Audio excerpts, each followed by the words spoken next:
What if everything you thought you knew about a country was completely wrong?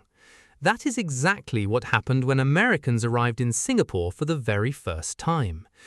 Singapore, a tiny island nation, a place so small you can drive across it in under 1 hour. Yet somehow this little dot on the map has become one of the most powerful, most modern, and most surprising countries on the entire planet. When Americans land here for the first time, many of them feel an instant shock. Not the bad kind of shock, the kind that makes your jaw drop and your eyes go wide. They come in expecting a simple Asian city, and what they find instead is something they could never have prepared for. Streets so clean they look painted, buildings that seem to touch the clouds, food from every corner of the world all in one place, order, efficiency, and beauty everywhere you look. In 2026, Singapore continues to stun visitors from the United States in ways they never imagined. So today, we are going to walk through 10 incredible things that Americans did not expect when they first set foot on Singaporean soil. Get ready, this one is going to blow your mind.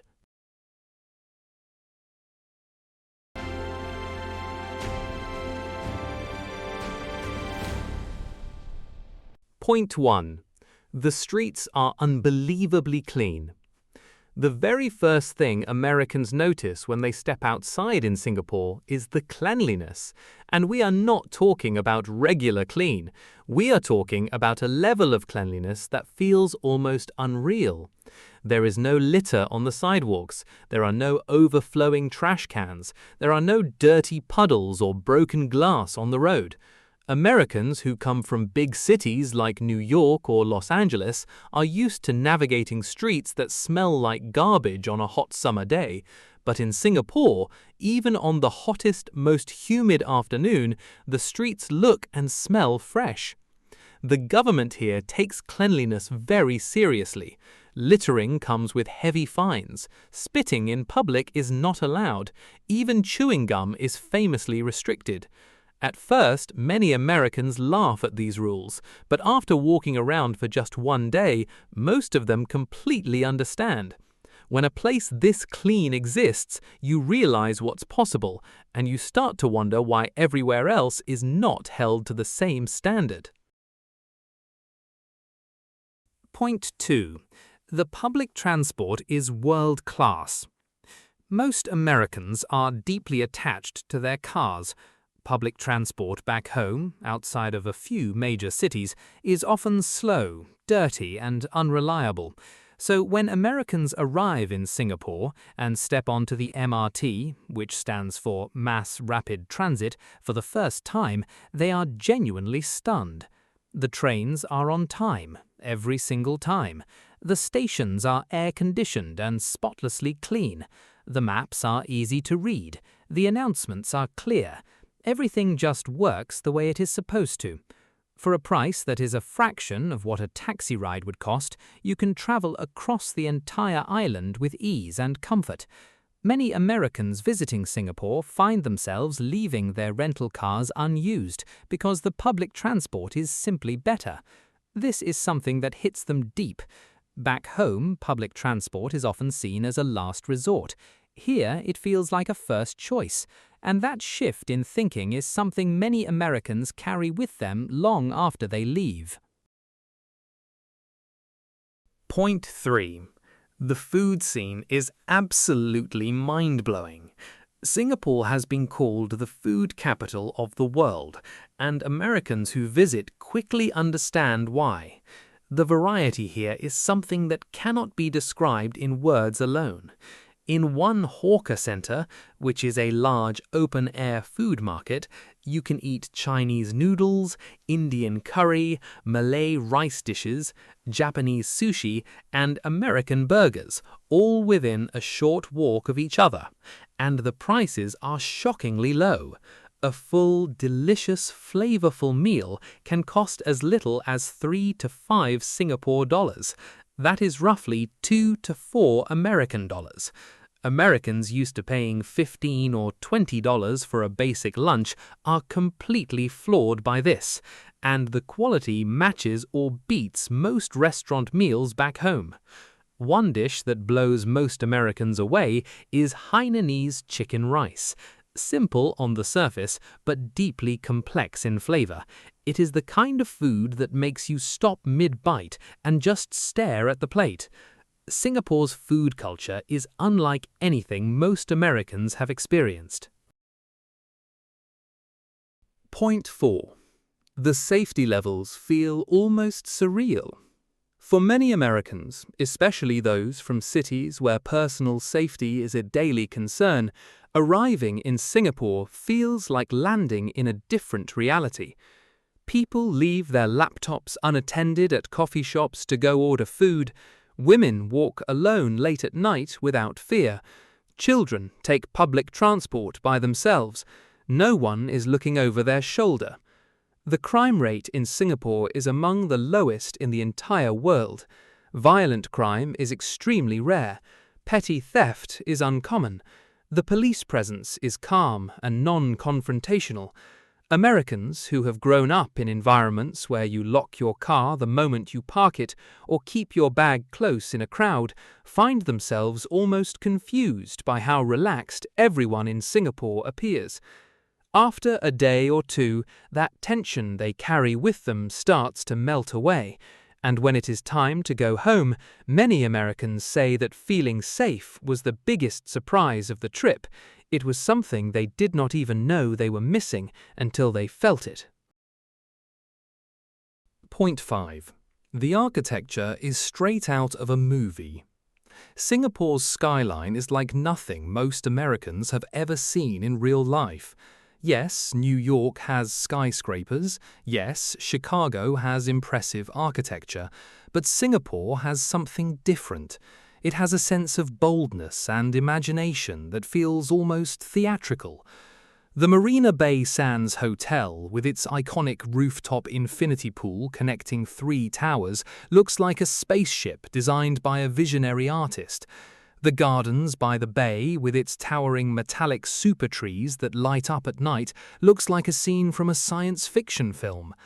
The Jewel at Changi Airport, a massive indoor waterfall surrounded by lush greenery inside the airport itself, makes Americans stop and stare with their mouths open before they have even left the terminal. The city seems to have made a decision long ago that ordinary was simply not acceptable. Every building, every bridge, and every public space seems to have been designed with both beauty and purpose in mind.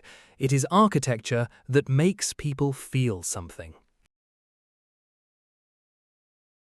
Point 6. Everything is incredibly efficient. Americans are used to waiting in line at the post office, waiting on hold for customer service, waiting for government documents to process. In Singapore, that kind of waiting is rare. Almost everything here runs with a precision and efficiency that Americans find both impressive and slightly humbling. Government services are largely digital and fast. Queues at hawker centres move quickly.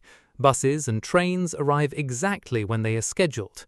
Even hospital emergency rooms are known for their speed and organisation.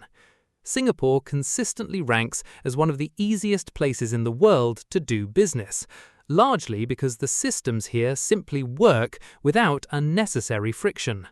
For Americans who have come to accept that slow and frustrating systems are just a part of life, watching Singapore run like a finely tuned machine is both eye-opening and a little bit inspiring.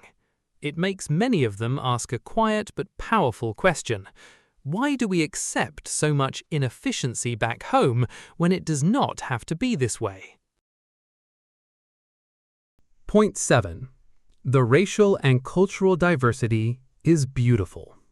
Singapore is home to 4 main ethnic groups: Chinese, Malay, Indian, and Eurasian. Each group has its own language, traditions, food, and festivals. And rather than clashing, they coexist in a way that feels genuinely harmonious. Neighborhoods like Little India, Chinatown, and Kampong Glam each have their own distinct character, architecture, and energy. During festivals like Deepavali, Chinese New Year, and Hari Raya, the whole city transforms with decorations, events, and celebrations that everyone is welcome to join, regardless of their background. Americans, who come from a country still grappling deeply with issues of race and identity, often find Singapore's approach to multicultural living both refreshing and thought-provoking. It is not perfect, no country is, but there is a deliberate effort to celebrate all cultures equally, and that intention shows everywhere you look. Many Americans leave Singapore with a new appreciation for what diversity, handled with care and respect, can actually look like. Point 8. The education system is among the best in the world. When Americans start talking to Singaporean locals, especially parents and young people, one topic that consistently surprises them is education. Singapore's students regularly rank at the very top of global academic assessments in subjects like mathematics, science, and reading. The country invests heavily in its schools, its teachers, and its curriculum. Education is seen not just as something children do, but as a national priority. Many Americans are astonished to learn that children here are learning at levels that seem years ahead of what is typical back home. Singaporean students often speak multiple languages fluently, including English and Mandarin or another mother tongue. Critical thinking, problem-solving, and discipline are baked into the culture from a very young age. For American parents visiting Singapore, this is often the point where admiration tips into genuine reflection. The idea that education could be treated as something the whole country is deeply serious about, rather than something that depends on your zip code, is both inspiring and sobering. Point 9. The healthcare system is accessible and high quality. Healthcare is one of the most emotionally charged topics for Americans, and many arrive in Singapore already braced for conversations about it. What they discover surprises them deeply. Singapore has a healthcare system that provides high-quality care to its residents at costs that are a fraction of what Americans pay. Hospitals here are modern, well-staffed, and efficient. Even medical tourists from around the world, including many Americans, come to Singapore specifically for treatments and procedures that would bankrupt them at home. The system is not entirely free, but it is structured in a way that prevents the catastrophic medical bills that destroy American families every single year. When Americans learn this, their reaction is often a mix of amazement and frustration. Amazement that something so different is possible. Frustration that the country they come from, with all its wealth and power, has not figured out a way to take care of its own people in the same way. It is a quiet but lasting impact. Point 10. The standard of living is genuinely world-class. Put all 9 of the previous points together, and what you get is a standard of living that consistently ranks among the very highest on the planet. Clean streets, reliable transport, incredible food, low crime, stunning architecture, high efficiency, cultural richness, excellent education, and accessible healthcare. All of this exists in a country smaller than the state of Rhode Island. For Americans who come from the wealthiest and most powerful nation on earth, coming face to face with this reality is a deeply complex experience. There is admiration, there is respect, and for many there is also a kind of quiet grief, a sense that somewhere along the line their own country, with all its resources and potential, could have chosen different priorities. Singapore is not perfect, it has its own struggles and trade-offs, but what it has built in just a few decades is undeniable proof that when a society is intentional, disciplined, and committed to raising the quality of life for everyone, remarkable things become possible. So, there you have it. 10 things that left Americans completely speechless when they visited Singapore. From streets so clean they could eat off the pavement, to a skyline that looks like it came straight out of a science fiction movie, to food that makes you question every meal you have ever had back home. Singapore is not just a city, it is a statement. It is proof that a nation does not need to be large to be great. It does not need to be old to be respected. And it does not need to shout to be heard. In just a few decades, this tiny island has built something that the whole world looks up to. And for every American who boards a flight back home after visiting Singapore, something changes inside them. They leave with a new perspective, a new standard, a quiet voice in the back of their head asking, why can we not have this too? If you found this video eye-opening, give it a thumbs up, share it with a friend who loves to travel, and hit that subscribe button so you never miss what we put out next. See you in the next one.